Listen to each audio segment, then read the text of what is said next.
नमस्कार, आप देख रहे हैं बुलंद आवाज पूजा सिंह के साथ। दोस्तों, आज बात करेंगे बसपा के बारे में, बसपा सुप्रीमो मायावती के बारे में।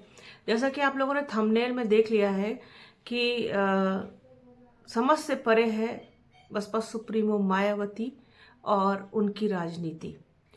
क्योंकि बसपा सुप्रीमो मायावती कब क्या करती हैं, क्यों करती हैं, ये सिर्फ और सिर्फ वही जानती हैं।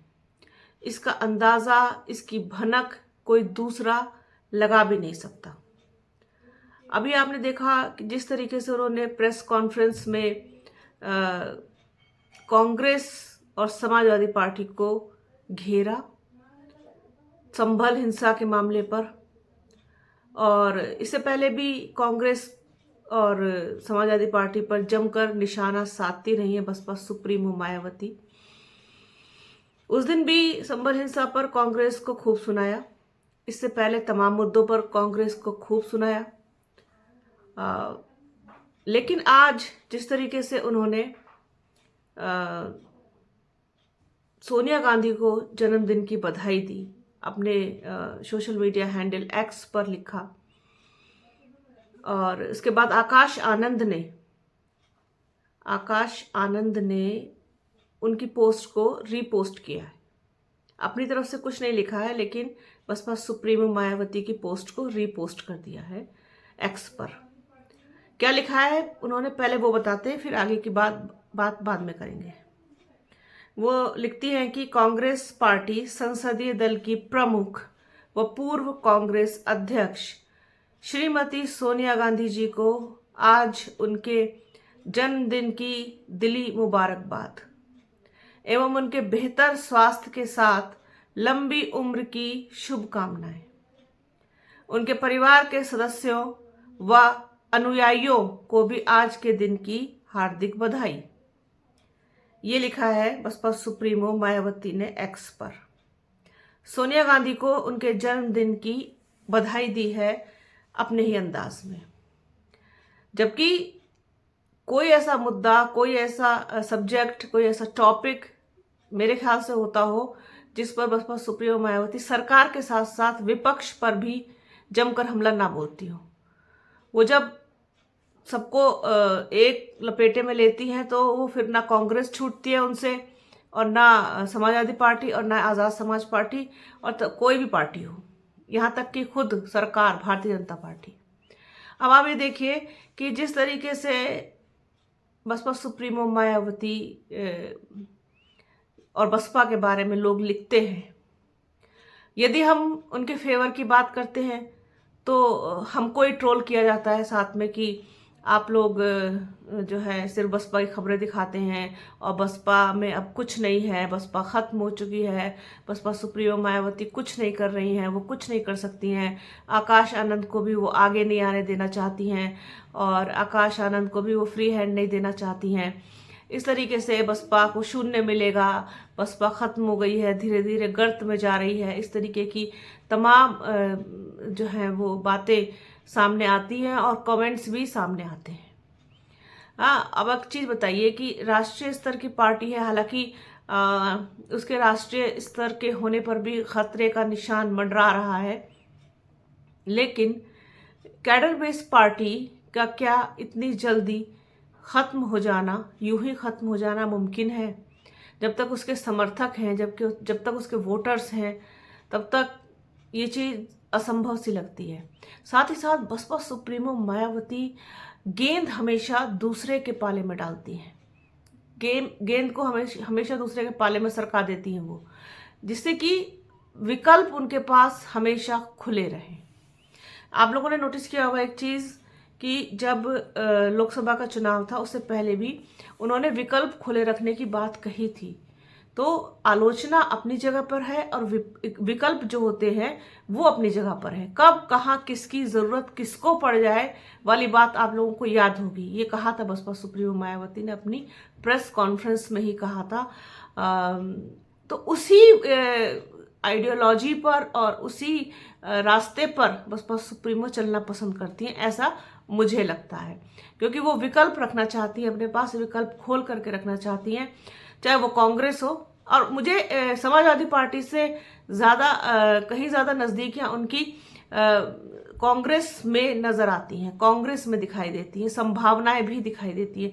ऐसा लगता है कि भविष्य में 2027 कह लीजिए या और इलेक्शन कह लीजिए कि गठबंधन जैसी स्थिति हो। हालांकि अभी मैं ये नहीं कह रही हूँ कि कोई गठबंधन होने जा रहा है, लेकिन एक विकल्प के तौर पर हमेशा वो अपने लिए रास्ते खुले रखती है। तो इसीलिए बसपा सुप्रीमो मायावती की राजनीति को समझ पाना बेहद मुश्किल है। आप ये देखिए जिस तरीके से पार्टी की स्थिति है, जिस तरीके से पार्टी इस वक्त चल रही है, जिस तरीके से कोई नतीजे नहीं आ रहे हैं, हर चुनाव में हार मिल रही है, वोट शेयर भी घट रहा है, वोट परसेंटेज भी घट रहा है, मतदाता खिसक रहा है, जनाधार खिसक रहा है, उसके बावजूद वो उसी नीति पर अभी भी अड़ी हुई हैं कि हमको अकेले चुनाव लड़ना है, किसी के साथ गठबंधन नहीं करना है।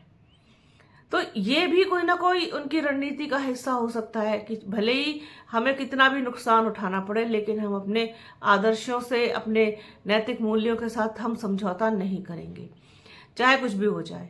अब वक्त पर, समय पर, क्योंकि राजनीति है, राजनीति में सभी तरीके के दांव पेच चले जाते हैं और कुछ कहा नहीं जा सकता, अनप्रिडिक्टेबल है। कब कौन किसके साथ होगा, कब कौन किसके साथ नहीं होगा, कब कौन कहाँ होगा, ये पहले से नहीं बताया जा सकता। दोस्त दुश्मन और दुश्मन दोस्त कब बन जाए कुछ नहीं कह सकते। तो बड़ी ही अद्भुत कहना चाहिए एक बिसात होती है जिस पर राजनीति के मोहरे सेट किए जाते हैं। तो अब कौन सा मोहरा कहाँ रखना है, कब चलना है, ये बहुत पक्का खिलाड़ी ही जान सकता है, जिसको इस खेल की महारत हासिल हो। तो नुकसान कितना भी उठाना पड़े और सही समय का इंतजार कि कब हमारा समय सही होगा और हम कब वो दांव चलेंगे। तो सोनिया गांधी को जन्मदिन की बधाई देना कोई मतलब नई बात नहीं है, जन्मदिन की बधाई, लेकिन रेयर ऑफ रेयरस्ट केस में ही बसपा सुप्रीमो मायावती किसी को जन्मदिन की बधाई देती हैं या किसी के दुख में शरीक होती हैं। अगर वो ऐसा कर रही है तो समझ लीजिए बहुत बहुत बहुत आत्मीयता उस व्यक्ति के साथ होगी। तो बहुत कुछ की तरफ इशारा भी है और जिस तरीके से घेरती हैं तब लगता है कि अरे ये तो कुछ भी नहीं है। जब ट्वीट ऐसा कर देती हैं तब लगता है कि नहीं बहुत कुछ है, अभी बहुत प्रबल संभावनाएं हैं कि वो कांग्रेस के साथ या समाजवादी पार्टी के साथ कहीं जा सकती। समाजवादी पार्टी से पता नहीं क्यों मुझे ऐसा लगता है कि बसपा सुप्रीमो मायावती की एक ट्विनिंग नहीं बैठती है सही। हालांकि चुनाव लड़ा, बसपा के लिए नतीजे भी ठीक ठाक ही रहे थे, नुकसान समाजवादी पार्टी को ज़्यादा हुआ था, पर पता नहीं क्यों शायद उस वक्त वो चीज़ें सही हो, इस वक्त ना हो, सब वक्त की भी बात होती है। तो सोनिया गांधी के लिए जिस तरीके से लिखा है उन्होंने एक्स पर, बधाई दी उनको जन्मदिन की, तो बसपा सुप्रीमो मायावती की राजनीति को समझना बहुत टेढ़ी बात है, समझ से परे, इतना आसान नहीं है।